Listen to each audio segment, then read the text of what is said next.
Index funds, the granddaddy of all investments. In this video, you'll learn about the ones I believe everyone should own for life. But don't take my word for it. Billionaire investor Warren Buffett and even former accountant turned actor Simu Liu. Check this out. The best and surefire bet for me, two things, all right? Treasury bonds, okay, and ETFs, right? So you invest in a market. Don't be one of those guys that are day trading without having any idea of what you're doing because you're just gambling. You're just rolling a dice at that point, all right? Just invest in the market, hold long, let your money grow over time. Also, it should be illegal to look that good in a suit. First, we'll cover the differences between indexes, mutual funds, ETFs, and index funds because all of you keep asking and lots of people get it wrong. Then we'll go through each fund and talk about what they are, their holdings, past performance, and fees. Speaking of fees, did you know it's free to like, subscribe, and leave a comment below with your favorite Simu movie? So first, let's talk about market indexes. And instead of me rambling and showing graphics on the screen like every finance video, let's do what we do best on this channel and explain things through a skit. So I have this list, okay, and are you checking it twice? You're dumb. This list contains the top 500 companies in the US. Oh, can I invest in that? Well, no, it's just a list, but you can pay me for it, then invest in the companies that are on it. Cool, here you go. Thank you. By the way, the name of that list is called the S&P 500 Index. Oh, that's what that is. Also, no refunds. In other words, an index is not an investment. It's a list of companies or stocks put together by various financial institutions. They then license them to investment companies like Vanguard, Fidelity, and many others. Pretty easy, right? Right. Next up are mutual funds. Take it away, boys. Hey, customers. Give me your money and I'll invest it in these top 500 companies on your behalf for a small fee. And you take care of everything. And over time, companies come and go, so we'll be sure to make adjustments to your investments so you're always investing in the top 500 companies. Well, I'm lazy, so perfect. Just keep in mind that you can only buy and sell this investment once per day after the stock markets close at 4 p.m. Eastern time. Okay.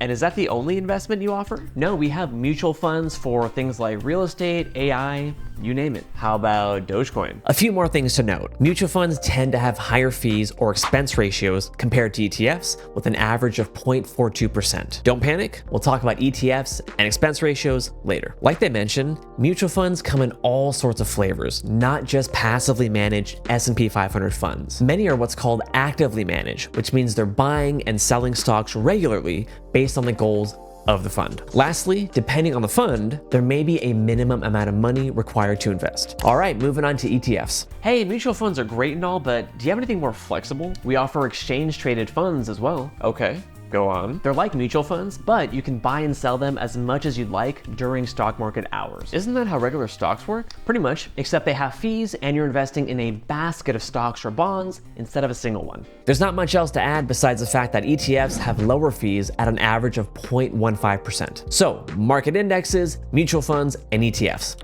What about index funds? Well, we've actually been talking about them pretty much this whole time. Index funds are mutual funds that track a market index, such as the S&P 500. Again, we have a list of companies or stocks called an index. Investment companies purchase the stocks listed on the index. Then we, the customer, purchase a mutual fund, or in this case, an index fund, from one of these investment companies to get exposure to all the stocks in the index. Boom.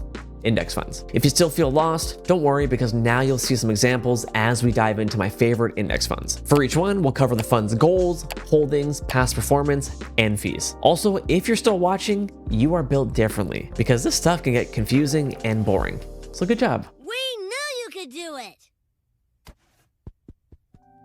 All right, first up is the golden standard, the big daddy of all investments, an S&P 500 index fund. The main one we'll look at is Vanguard's VFIAX. But most companies have their own version, so pick whichever one you want as long as the fees are low, which we'll talk about in a moment. The goal of this index fund is to give you exposure to 500 of the largest companies in the US. We can see here all the different sectors that this fund gives you exposure to, everything from communications to financials, technology, real estate, everything all in one fund. And as you can see here, it's actually not evenly weighted. Certain sectors have a higher investment. There's more of your money being invested in these sectors such as technology. And this is because those companies are doing well right now. And we can actually see the top 10 companies right here. We have Apple, Microsoft, Nvidia, Amazon, technology, right? But remember, there are over 500 companies in this fund, specifically 504 at the time of this filming. In terms of performance, we can see here that this fund has returned about 27% in the last year, and since the fund's inception, which is November of 2000, 8.2%. Of course, this does not guarantee future performance.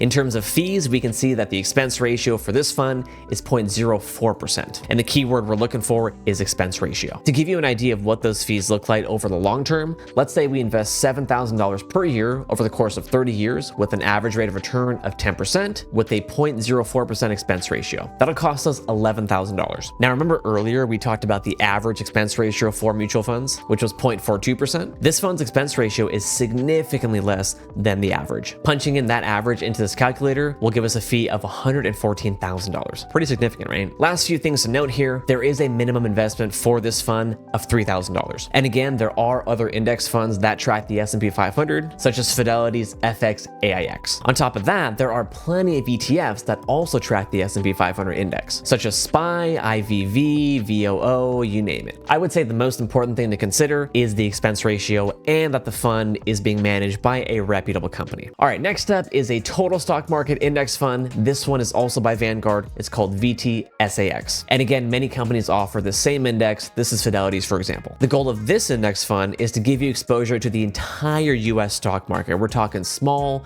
mid, and large companies. Remember, the previous fund was just the top 500 companies. This one is going to get you every single publicly traded company here in the US. We can see here that all the different sectors are very similar to the previous fund, and even the top 10 companies in this fund are basically the same. In terms of performance, pretty much the same as the last one, about 26% in the last year and 8.5% over the last 24 years. With respect to fees, what do you know? It's exactly the same. Minimum investment, also the same. Now you might be asking, this fund has over 3,000 companies inside of it. Meanwhile, the last one only had 500. So why are things so similar? Well, it comes down to the weight of the top companies. So for example, in this fund, technology makes up most of the fund. So companies like Apple, Microsoft, Nvidia, they've done so well in the past few years, and they make up most of this fund and the S&P 500 fund, which is why the performance is very similar. Finally, if you're looking for the ETF equivalent of this total stock market index, you're looking at VTI for Vanguard and ITOT from iShares BlackRock. Note that the expense ratio is a little cheaper than the mutual fund equivalent. Now, just a quick note about the last two funds.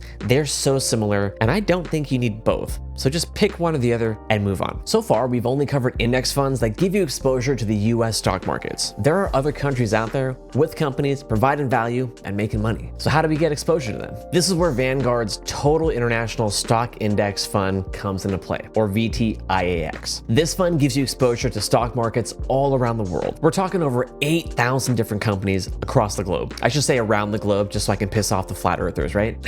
We can see here the breakdown of each country in this fund. We have Japan at the top, UK, Canada, China, India. We go all the way down here to, who's at the bottom here? Hungary. In terms of holdings, we can see here that we have Taiwan Semiconductor at the top, which if you don't know who that is, well, let's just say these phones wouldn't exist without these people.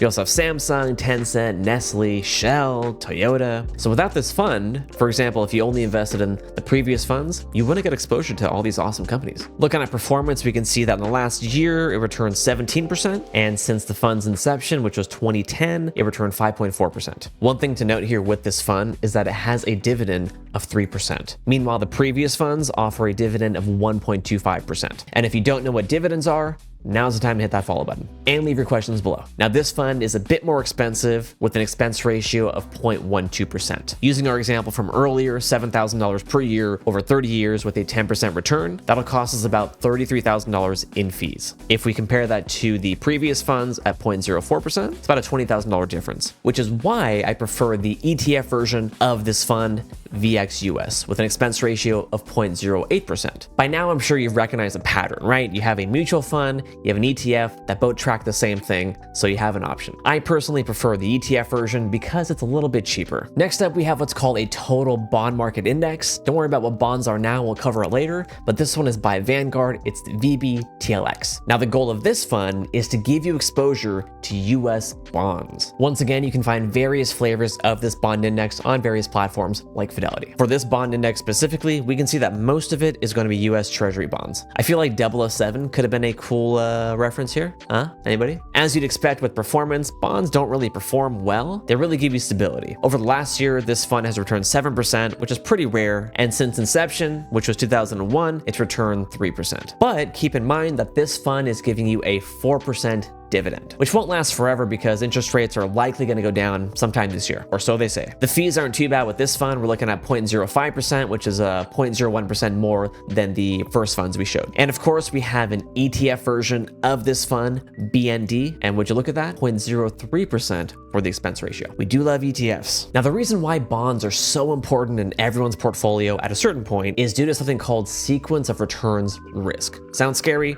Let's break it down. So this chart shows what happens to two investors who start with $1 million in their portfolio, who then take out $50,000 each year to live. But then, at different points in time, they experience a 15% decline in their portfolio. Stock market crashes, zombie apocalypse, standard stuff. Is The Walking Dead still airing on TV?